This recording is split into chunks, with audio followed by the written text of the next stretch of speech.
Hi everyone, I'm Felina and I'm live vlogging from the ICSE poster reception. I'm here with Ameer Armaly, and he's blind but he's also a developer and a PhD student.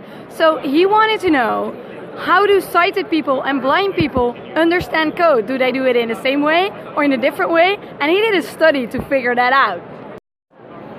I was actually wondering what were the differences, if any, between the way blind programmers read code and sighted programmers read code, because a blind programmer will use a program called a screen reader, whereas a sighted programmer can just use their eyes. A screen reader, reads aloud what's on the screen, and it hasn't really been studied as to whether or not this makes a difference. That is so interesting. So how did you actually study that? How can you know what blind people are looking at? Well, we replicated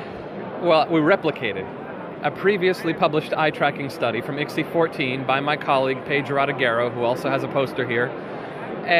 But instead of tracking the eyes of the person, we tracked what they were reading. We tracked the cursor of the screen reader. The screen reader actually has a scripting environment that lets us track what it's reading.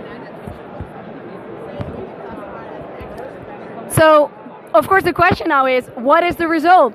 Is there a difference? And if so, what is the difference?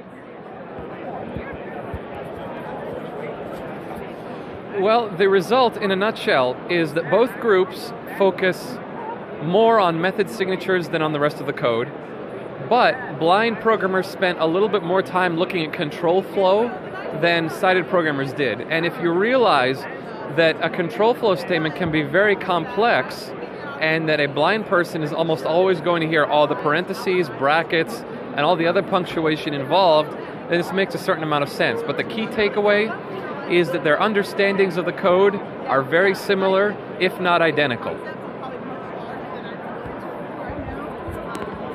That is so interesting. Thanks a lot for this, and good luck with your research.